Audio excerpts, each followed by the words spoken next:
Thank you. I appreciate the introduction. I'm very happy to be here.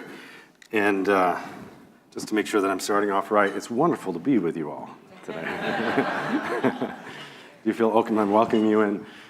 There are really wonderful overlaps between what Chris was talking about this morning and what you're going to see here today.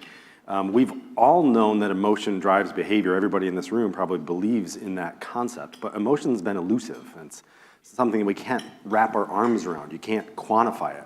There's something at the gut level that we understand, but we've never been able to measure it really well. What we're going to show you today is that the scientific measurement of emotion, automated within technology, is changing the game of emotional marketing. And that's a big statement. 10 years ago when we started this, just saying that you could quantify emotion, that was an oxymoron. What do you mean? You can quantify emotion? You can't quantify emotion. It turns out that you can. And we're going to show you some evidence of that today, and hopefully this will stimulate some new thinking about how we can use the measurement of emotion to lead to better profits. So to start with an emotional case study, I want to start with Pepsi and Kendall Jenner.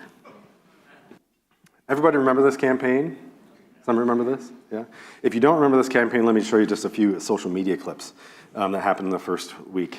Kendall Jenner, essentially, it's a 2.5-minute spot, and she walks up, there's a big riot, protest in the street, she walks up to the cop at the end, hands him Pepsi, and everything's fine.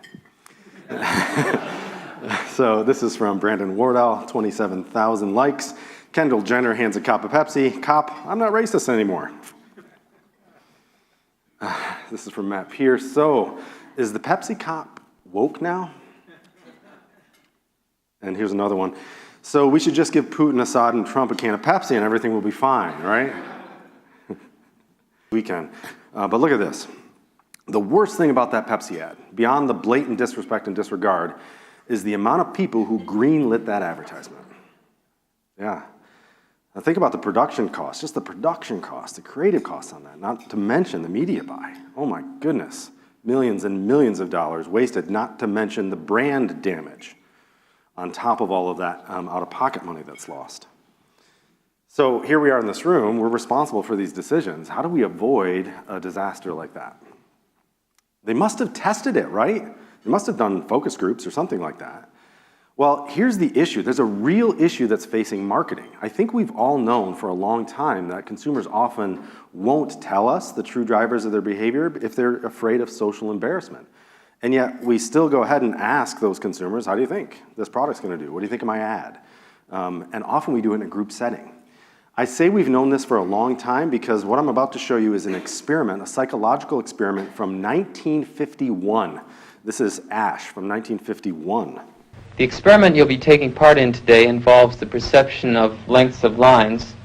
As you can see here, I have a number of cards, and on each card there are several lines. Your task is a very simple one. You're to look at the line on the left and determine which of the 3 lines on the right is equal to it in length. All right, we'll proceed in this order. You'll give your answer. Only one of the people in the group is a real subject, the 5th person with the white t-shirt. The others are confederates of the experimenter and have been told to give wrong answers on some of the trials. The experiment begins uneventfully as subjects give their judgments. 2. 2. 2. 2. 2. 3. 3. 3. 3. But on the 3rd trial, something happens. 2. 2. 2. 2. 2. The subject denies the evidence of his own eyes and yields to group influence. If something as hard and fast as your perceptual judgment of the length of a line is susceptible to social influence, imagine how malleable a consumer's opinion is of your new product or your new campaign success. Gosh, we can't use this anymore and expect to have good insight as to what's really going to be successful and not damaging for our brands. And if you think I'm just talking about qualitative research, I don't think we have to go any further than the last election to look at how poorly quantitative surveys are at actually capturing what people say. I'm going to show you some evidence from the Big Blue Wall. This is Wisconsin in 2016. The data on the left here, what they said is the average of the polls. So this is essentially the polls of polls the weekend before the election. Hillary was going to win it by 6 points. This is what they did in Wisconsin. That's what they said they were going to do in Wisconsin. What actually happened? Trump won Wisconsin.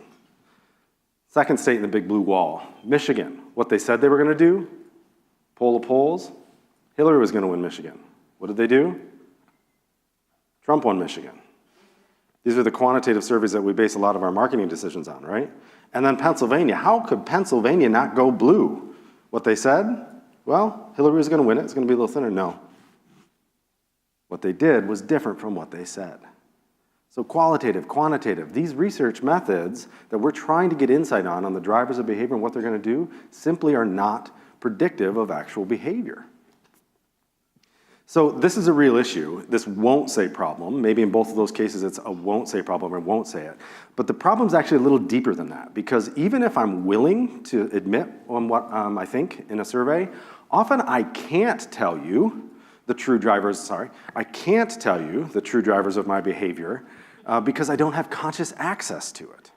Behavioral science has taught us in the last 30 to 40 years that the vast majority of cognitive processing is happening at the subconscious level, and it's influencing our behavior often without our knowledge of how it's influencing our behavior. So if we really want insight into what people are going to do and predict what they're going to do, we need techniques that can reveal how people feel without relying solely on what they say to us in research. To illustrate this, I'm going to do a little trick. Can you see it? Try not to feel good. What happens when somebody says, try not to feel good, and then shows you a picture of a baby? You feel good, right? This is an illustration of something that's called automatic and irrepressible cognition. I can say, try not to feel good, but when I show you a baby, most of us really like babies. And so you feel good, and you try not to feel good, it's already happened. You can't stop it from happening. It's automatic. That happens in our mind without our conscious control. It's called irrepressible cognition. This is not just on positive things. This is also on negative things. Try not to feel scared. If anyone has a snake phobia in the audience, I'm sorry. So negative associations as well happen automatically. If you have a phobia for snakes and I show you this picture, you're probably sweating in your palms without your conscious control. They can be positive or they can be negative. And the vast majority of these automatic associations in our mind, they're neural networks, they come through learning in our environment. Snakes and babies are one thing, but what about this one? Try not to feel scared. We weren't born with an aversion to cop cars in a rearview mirror, right? That's something that we learned through experience in our environment. And this is how memory encoding actually works. It's the coupling of two concepts. When you pair two concepts together, your memory forms in your neural networks that say these two concepts go together. And repeated pairing cements that memory in your mind. That's essentially how marketing works. We try to pair our brands with the right concepts that people want, and it influences their behavior. But emotion is a real key here, because emotion is a cementing mechanism in your mind. The more emotion you feel at the pairing of two concepts, the stronger that pairing is in your memory. So if your marketing is emotional, it requires fewer repeated pairings to have the impact that you want. It didn't take many times for you to see a cop in your rearview mirror to know, oh God, that's a bad thing, right? So this is consumer neuroscience, and it's something that as marketers we've always known. We want our brands to be top of mind. We want attributes relative to our brands to come to mind. But what's different now is that we actually know what's going on biologically that form the memories that are associated with our brands. And this is called right events. So when you have a brand, let's say, for example, Heineken, there's a neural network association with that brand. Heineken, it might be refreshing, cool, social. Another brand might have some overlap with that brand. Facebook, for example, might share the attribute social, but it might be unique in the sense that it's informative and connected. These happen to occur in the environment and they cement in memory. If we had techniques that allowed us to understand how people automatically feel without relying on what they say and what they do, we would have insight as to what's driving that behavior and get around that can't say, won't say issue. Those are right events. Read events happen when we prime somebody with a brand, for example, and we see how accessible these attributes are in the non-conscious mind. This is called priming and response time. It was originally developed by social psychologists who were interested in stereotypes and biases. Imagine you were studying stereotypes or biases, and you wanted to know whether somebody was biased towards another group of people. And you asked them the question, are you biased towards this group of people? What would you expect? They would either not tell you because they didn't want to admit it, or probably more likely they're not aware that they actually are. So social psychologists develop techniques to be able to measure degree of bias towards others without relying on what people are willing and able to say. We and others in this industry about 12 years ago looked at that and said, oh goodness, can we build technology that allows us to use that technique for any stimulus, any emotional stimulus? And we're going to show you some of how that might work here. So, and if you have your phone on, you can pull it out. And I'm going to have you take a little test on the next slide. Imagine you're on your mobile phone, and we ask you to make these judgments. Sort positive and negative emotions into these categories. And we're going to time you to see how long it takes you to make those judgments, down to the millisecond. There's always a right answer. Negative emotions go away from you, and positive emotions come toward you. You do that, we get a baseline on how quick you are at making those judgments, but then we introduce something called a prime. And the primes you see appearing on the screen, in this case, are very emotional images. Snakes, babies, cop cars, men, women, scantily clad, yes?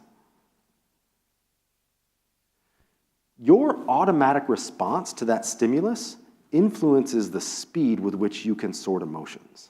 And so if you feel automatically positive when I show you a baby, you're faster at sorting positive emotions, and it takes you longer to sort negative emotions. So if we can measure your response time down to the millisecond, the velocity of your swipe on a mobile device, we can measure how you truly feel without asking you how you truly feel. Does that make sense? So when you have stimulus like that, this is just to show, hey, this actually works. Take all that data, millisecond response times and velocity of swipe, and just put it on a scale that everybody can understand. 100 is neutral. Above 100 is a positive emotional response. The baby wins. Then the woman. Then there's a drop-off for the man, but still positive. Then comes in the spider. Below 100 is actually a negative emotional response. Then the cop car, and then the snake. So this is how people feel without asking people how they feel. Now it makes sense with snakes and babies, you would expect that. But what about things that people are not willing to necessarily admit? You can do this on your phone. bit.ly/star power study. You can see how you actually feel about these prominent figures by measuring your response time following primes. We'll show you an example on this. And this is measuring the automatic association, in this case, with some celebrity and well-known prominent figures in the world. And here you can see we're sorting words that are inspiring or not inspiring. Let's say you wanted to understand whether a prominent figure was right for your brand, and you wanted to know whether they were automatically inspiring or not. How about Tom Brady? Anybody like Tom Brady? How about Tom Brady?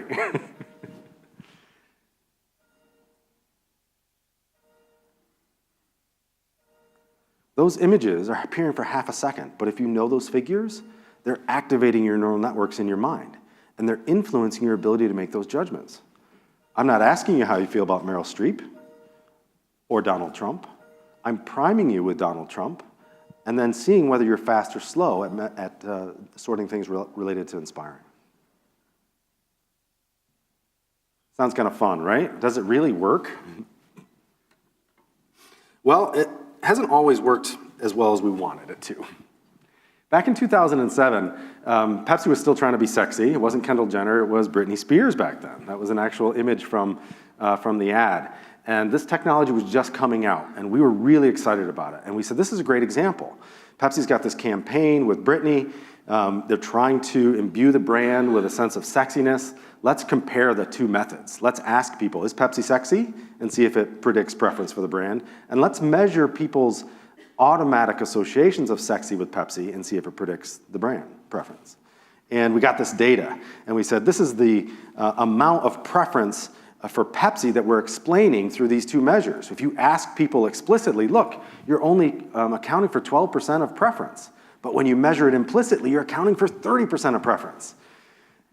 And we sort of trotted that out to market, and clients looked at it and they were like, 30% of preference? What? I don't need to attend to this, right? I've got models that are much more predictive than that, and so, okay, we kind of went back to the drawing board. To go back into politics, we looked at this in 2008. You saw an example of this morning with a handshake. We were trying to illustrate a potential Bradley effect in North Carolina, and we presented this on election day in the morning. The polls were saying that Obama was going to win North Carolina pretty easily, 4-point margin there by the poll of polls. But what actually happened in North Carolina was that it was razor thin. In fact, it wasn't called until after election day. And the final results were within a single percentage point. Obama won it, but by a very thin margin. And we had this data, and we were like, look, we can explain what happened. Look at what happened with the independents in North Carolina. Explicitly, they said, we really like Obama. But implicitly, in the ballot booth, they were for McCain. And in the ballot booth, they were 21 points towards McCain, and implicitly, they were also towards McCain. And we said, look, this is great evidence. We can show that implicitly, people were doing something different than what they said. And we sort of trotted that out to market. And they said, well, the result's the same either way, right? What's the benefit? Okay, back to the drawing board. Well, the key breakthrough was a scientific breakthrough in 2009, and it was called the proportion of emotion model. And the key to this was we were measuring emotion, but emotion's only part of the equation. What you really need is a combination of emotion and reason. Because yes, we're emotional, but we're also reflective and reason-based as decision makers. So the key is when you combine those two, reason and emotion, that's the unlock to predicting behavior.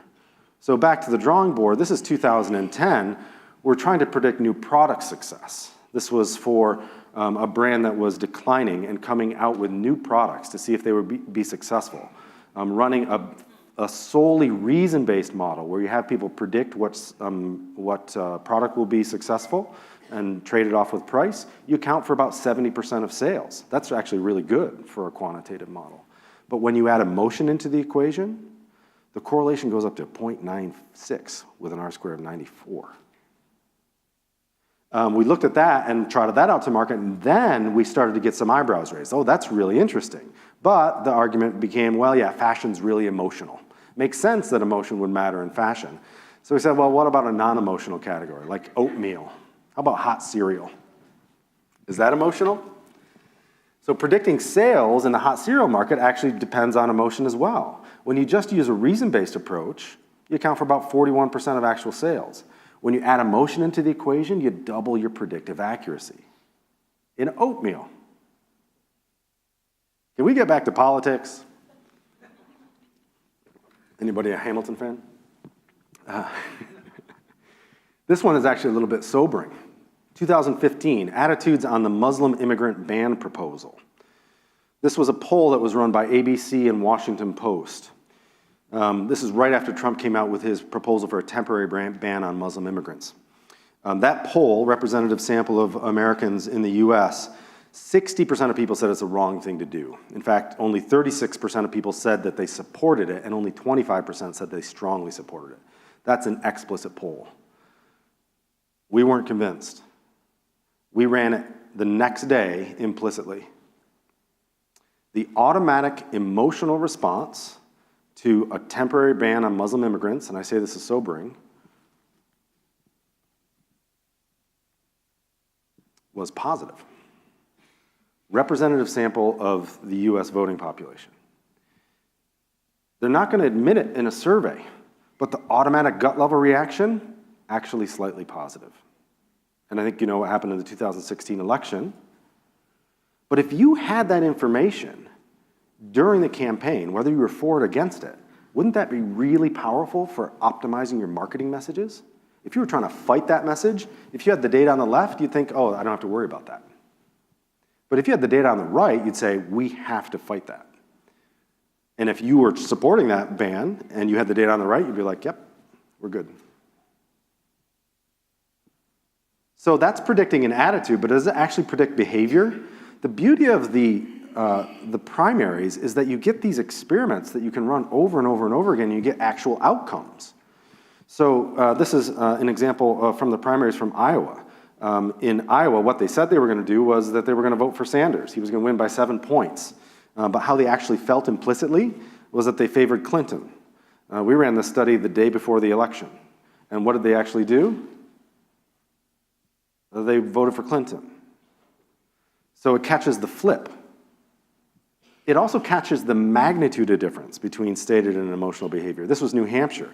What they said they were going to do in New Hampshire was they were going to vote for Sanders by 3 points. How they actually felt, behaved emotionally, a huge margin for Sanders. And what did they actually do? A huge margin for Sanders. So this isn't just about predicting attitudes. This is actually using this to predict and forecast behavior. And that matters for all of us in this room. Getting back to Pepsi, we couldn't leave that 12 and 30 on the screen. A global study, 2016, 60 brands. If you just use reason to predict sales, you're at 70%, pretty good. But if you add emotion, quantified emotion, you're predicting 93% of sales. So imagine you've got that tool before you go to market with something like Kendall Jenner. If your automatic association with Pepsi is a 104, positive, close to that man who's just taken off his shirt, that's a good place for your brand to be. You expose consumers to your brand that ad a single time, and then you measure their associations with Pepsi. If that was the outcome, would you go to market with that? It actually declines. The positive emotional response towards your brand declines. And that's not just for the multi-million-dollar campaigns. Who remembers Dove? So this was a little 3-second spot that was cut down for social media. The 30-second spot was able to tell a more full story, and it was not disparaged in the way that this one was, but when you cut it down to cut to 16 and then cut down to a 3-second spot for Facebook, you get this. And that's just changing, and it's incredibly offensive. But if you had a tool that could, in 2 hours, show you an automatic negative reaction to that, and here's the impact on your brand, you might not actually use that in your social media feed. This is the power of automating emotional measurement within technology. This is the new world of emotional measurement. That's implicit associations. I want to add 2 additional technologies in here, eye tracking and facial coding. And these are now webcam enabled, so it's globally scaled. These are tools that we all have at our fingertips to use. Eye tracking measures emotional engagement with emotional content on whatever your touch points are with your consumers. Facial coding relates to what we talked about this morning. You heard Chris talking about the fundamental emotions that are expressed on the face, disgust, anger, happiness. So algorithms have now been written that can detect those micro expressions while people are engaging with your brand, whether it's an ad or in the moment experience, whether they're reviewing your packaging, whatever your marketing materials may be. And we can detect how they're feeling without asking them any questions. On the next slide, I'm going to show you a combination of 3 things. I'm going to show you a trailer, and this trailer is going to have 2 pieces of data coming across. It's going to have a heat map that shows where people are looking. And then there's a line that's going to come across the screen like this, which is going to tell you whether people are feeling positive or negative as expressed on their faces.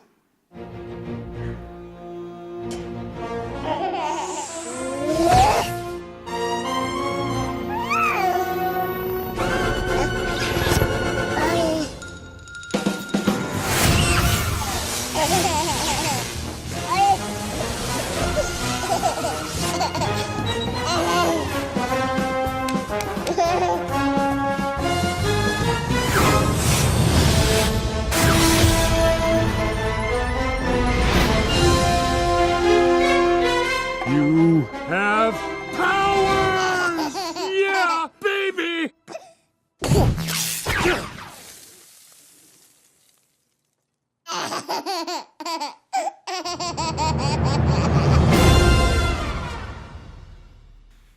Back to babies. See that enormous emotional response on the end? That's incredible engagement. We've been talking about emotional influence or impact, but we also need emotional engagement.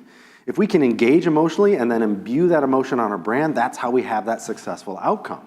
This, in terms of norms of all tests, it's in the 89th percentile for attention, the 95th percentile for affect. It takes a little long time to get there, but what a delivery of emotional impact at the end.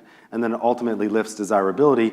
You know the successful outcome of Incredibles 2 on its first weekend. Evidence there in your testing. When we think about this from not just a prevention perspective, which is avoiding those disasters, but from an achievement and advancement perspective, we can look at these tools as ways to optimize our marketing to lead to greater profit. And this one I love because we're obviously evidence-based.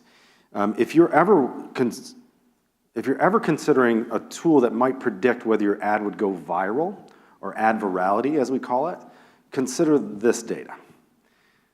This is a study that was run over 3 years, over 200 ads included in this study, and over 14,000 consumers. It was fairly simple. Exposed people to ads, and we asked a traditional question. How do you feel about that ad? Was it a good ad?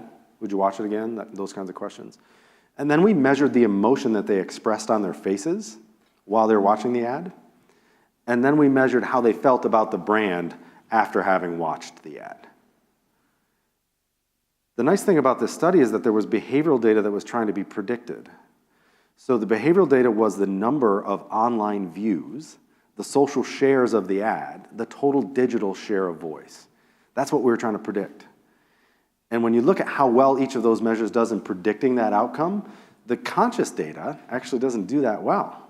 It only accounts for about 14% of all online views. What people are willing to say about an advertisement accounts for about 14% of what they actually do online. But when you add in the facial coding, the automated measurement of emotion, the correlation goes up to 0.65. 47% of all online views are accounted by how people feel while they're watching the ad, how engaged they are. And then if you can add in how that makes them feel about your brand, look at what happens to the predictive validity. It goes up to 65%. So the keys to ad virality, some conscious, mostly emotional. And that's now quantifiable. I'll do anything for you. Baby, anything you want me to. Oh, I'll do anything. My mother-in-law. I'm sticking with you. Hershey's believes in the power of chocolate, and that's why we've been sharing it for over 100 years. Now we're in the aspirational stage of this. This is upstream, where we really have the ability to make an impact on the direction, not just optimizing our rough cut. This is upstream. Are we in the right direction for our new campaign? That's an animatic, an actual case study for Hershey's. That actually plays really well with their target audience. And their target audience on that was women, not men. Men feel really good at the very end when she puts her arms around him. Women respond emotionally at that moment where it says, my mother's moving in for 3 months. Men have no idea what that means. They're like, what? What does this mean? Oh, she's going to hug me. Oh, they feel good. That's really important insight because the target market there was women. So if you have that insight at your animatic stage, you know that's a moment you don't take out in your production. That's a key to the success of this ad within your target market. So I want to end there just with this thought. I started by saying the scientific measurement of emotion as automated within technology is changing the game of emotional marketing. The reason we believe that's the case is because the people who are winning in this new game are the ones who are moving from just gut-based decisions to evidence-based decisions on how emotion influences behavior and ultimately leads to profits. This is the new world. Emotion is quantifiable, and these tools are now at our fingertips. Thank you.